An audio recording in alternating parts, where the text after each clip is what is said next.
Many of you are familiar with using your VCAR Pro or your Aspire and the design part, but your ShopBot Control Software, in addition to running your machine, has lots of other features that you can put to use. So I'm going to open up our SP3 controller. It's telling me the first time I'm using it, and right here I've got it's in the easy mode. So first off, if this comes up on your screen, click the question mark and go to switch to full immediately. Don't even worry about going to the easy mode. Don't get back to easy mode. There it is. There's just too many features on the full command console that you want to use, so don't mess around with easy. Now, before you even we put it into the actual moving the machine, I'm clicking here to preview. And the reason why is because no matter where, if your computer does not have to be hooked up to the machine to be useful. Or you can check out many of the features of the main menu, and we'll be looking at some. But one of the biggest features is doing a preview of the part you're going to cut. Now, what happens is once you've run a part file, that part file will come up automatically. And so I'm going to click open, or all I have to do is hit the enter key if I want. And then I can, it doesn't matter what offset that is. I have three choices. We'll talk a little bit more about that later, but I can do 3D offset, which is an air cut. 2D offset is where you have a temporary 0, and no offset is after you've done a homing routine and you're at 0, 0 on your spoil board, or you've designated another place 0, 0. So it doesn't matter which one you're at, so we'll click start. And why this is so handy, start again, is because it gives you an estimated machining time. Now, if you notice when you're using VCAR or Aspire, there's a little icon tool that gives you an estimated machine time. But keep in mind, this is for hundreds of different CNC machines, and you have to fine-tune yours to do that. It's much easier. Come here, check to see how much time it is. You can do it from the computer that you're doing the designing on, not setting up the machines. And if you have a really high time, you need to go in and investigate. And then it gives you a preview of what that's going to look like. So I'm going to reset that, and then we're going to go to move cut mode, and we're going to look at some of the different controls on your command console. First of all, you have your red position box to show you where you're at, shows which outputs are on. As soon as I click the keypad, which is in a separate tutorial, the blue the light that comes on for number 4, that means the motors are now active to move. So I'm going to close that out for now. Over here to the left, we have your move speeds. For now, just keep with the default move speeds on this. But if you do some programming, for example, a keyhole bit programming where you want to do a keyhole bit, you might want to slow these move speeds and down. The move is when you're cutting, J is when you're, for jog, it's when you're moving above the material. So let's look at a few things in the command console here as well. Right here we have the command line where we can enter a command, and for example, right here we have M. Click the M key, and then I want to move X, hit the X, and I want to move to 6, and I click the enter key, and then it moves that distance. So that's the command line. We'll be getting back to that in just a minute. I always like to know where my help is, and here you go. There's lots of different resources here. Your keyboard shortcuts, your command reference, ShopBot Quick Start for beginners. You also have notes on the software diagnostics. And, for example, if your machine is not connecting to your USB, come over here, USB driver information. It'll walk you step by step through that. So double click there, and it should come up. Right there it is. And instructions for installing ShopBot USB drivers. That's probably one of the most useful ones, especially when you're not able to connect to the machine. So let's go here to utilities. I'm going to be not going through everything on this main menu. I'm just going through the things that you'll be using the most often. Number one is, if you want, first time you want to set your machine up, you're going to restore default settings, this is it. So do you want to restore default settings? Yes, you do. If it's the first time you use software, loading software, you click OK. And then you're going to go to find your machine. Now, we have a desktop we're using right here. Double click. I'm going to go to the ShopBot desktop right there, and I'm going to click Open. Now, why is this so useful? Well, because sometimes if your machine is not behaving properly, as long as you've recorded the offsets for your X and Y when you're doing your homing routine, you can reset your machine and get back to normal, so to speak. It's like erasing the blackboard and calling things back up again. There's another important feature right here. And let's say your machine is moving along and it's bumping, it's hesitating, you hear things like boom, boom, boom, boom, boom, boom, boom, boom, boom, and you think you have a mechanical problem. A lot of times it has to do with the transmission speed in your USB, and that's where we're going to use this diagnostic information. So to use that, we're going to go up here. Remember I said these move, jog here, right, and then also zeros is a two-key process here. So if I want to move any place on my keyboard, I hit the M key, and I want to move X, and I want to move 12 inches, and click Enter. And this is how we're going to run that diagnostic. And then we're going to go MX again, 0, to send it back to where it started. So again, if your machine is making strange sounds, it actually is jerking around a lot, again, a lot of times it's your USB transmission speed, not your mechanics on your machine. So I'm going to go over here to Utilities, go down to Diagnostic Information, and go way to the bottom. Look at that right there, packet ET. 16.7, fantastic. Good is less than 20. I've seen machines that 50 or below or 40 or below usually are okay. I just got back from doing a training this past week where the one machine, because of how the computer had been set up by the district, 200. It was a disaster. I've had another school that had 96, and that was the highest we could get on that machine. They had to get a new computer. So this is a critical speed to check this if you're having some a bumpy ride when you're trying to move your move in the keypad mode, for example. Right here, if you're having a jerking like that, jerking, and that's sometimes making jerking sounds that are a lot louder than that, definitely check out that. Okay. Now let's move on to tools right there. Remember we set up the default setting, and during ShopBot setup, we click here. This is the most common used tool that you'll be using right there. And check to see what you've loaded. This PRS desktop, X and Y correct.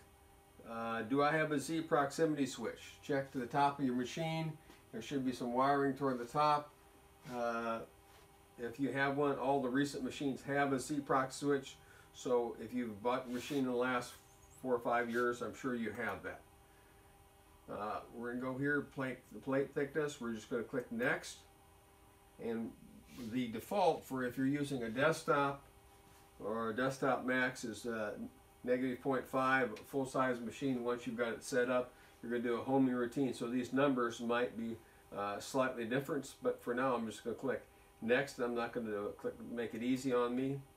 And then I'm going to click I'm done. Now, your machine, if you bought your machine in the last 4 or 5 years or so, you've got a remote pendant on it. And these have an emergency stop and a spindle off and on for the desktops. The alphas have a start key before you start your router. So let's just check to see a few things on this one.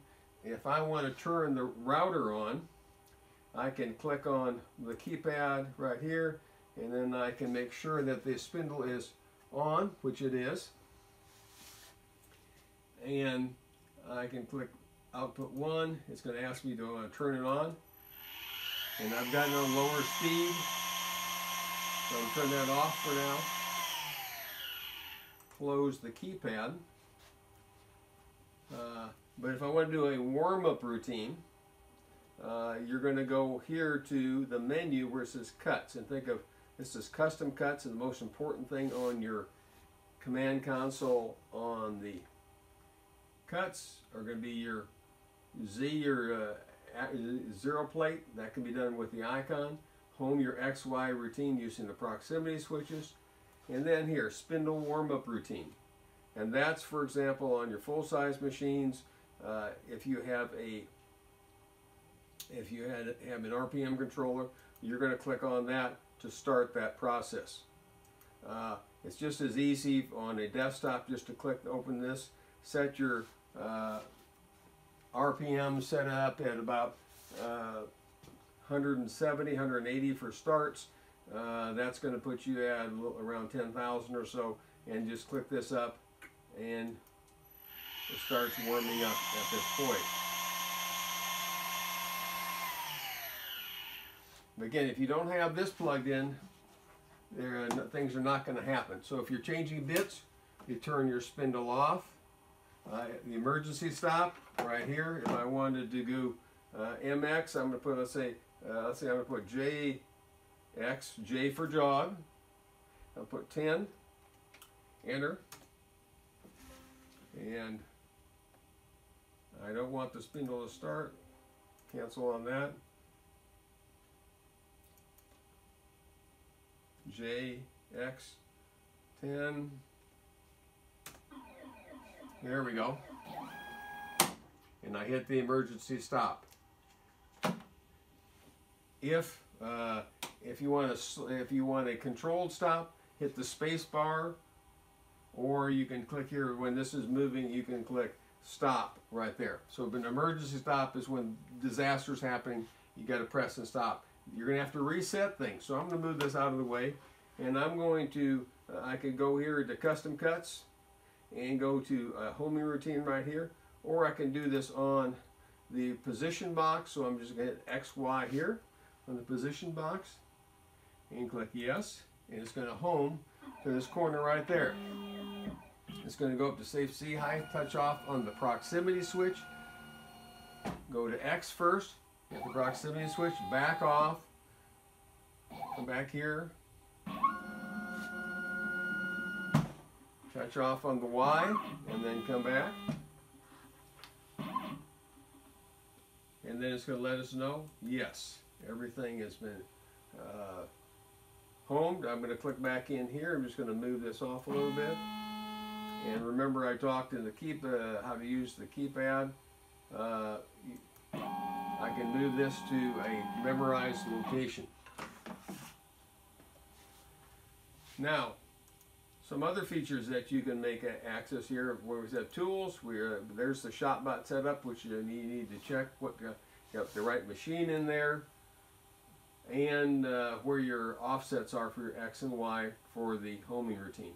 Another important thing is right here is spindle RPM controller, and it's going to ask you which one do you have.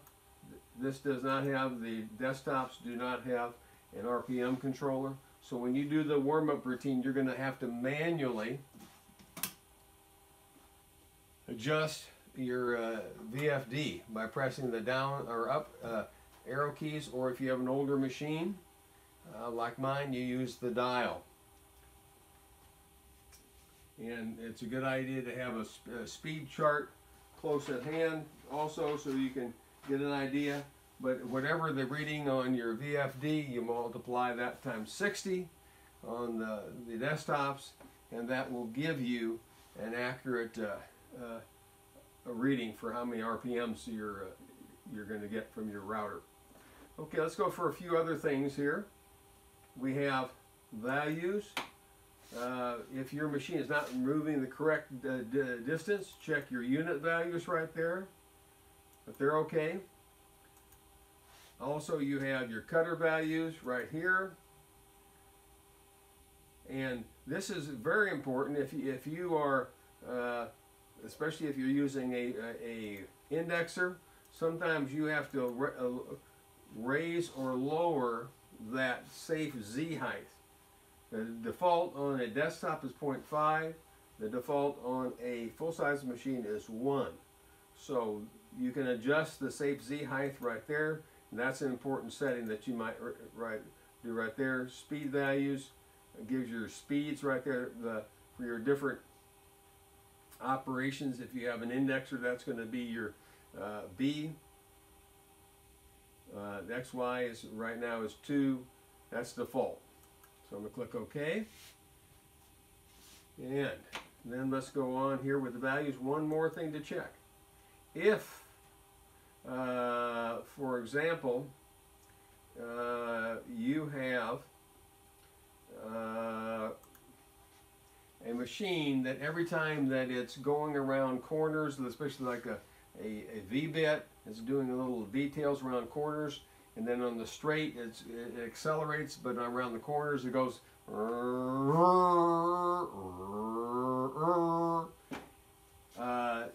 you might need to reset your ramp settings. So if you come in here and you see these are all at the top 0.1, you click reset and they should be 0.40. So anytime if it's cutting correctly but it's taking way too long and it accelerates on the goes fast on the straight stretches but really slow on the corners, you need to reset your ramp values. Custom cuts, we've already been there. 0, again, you hit any one of these in the command line that you see right there. If I hit Z, comes up. If I want to 0 Z at that point, I hit ZZ, or I can go any place on my desktop right here. If I wanted to go, let's say M2, that's where X and Y, and I wanted to say 12, 12, press the enter key, it's going to go there.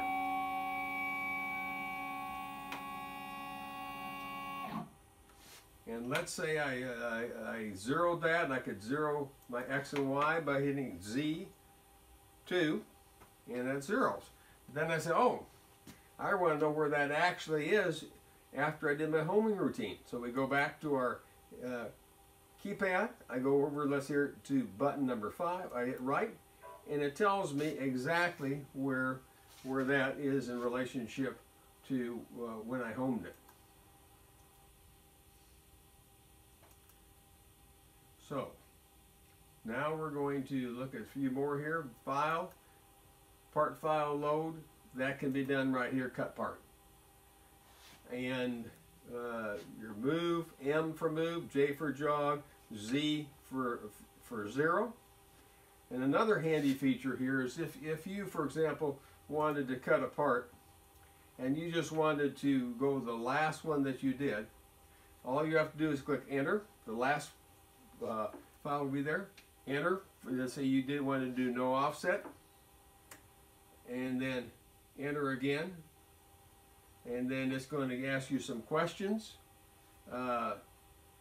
And yes, let's say we want to do that. Tool number 1. I'm going to hit, of course, the stop button because we don't want to go here. I'm going to hit the space bar in just a minute. Is 0 axis zeroed?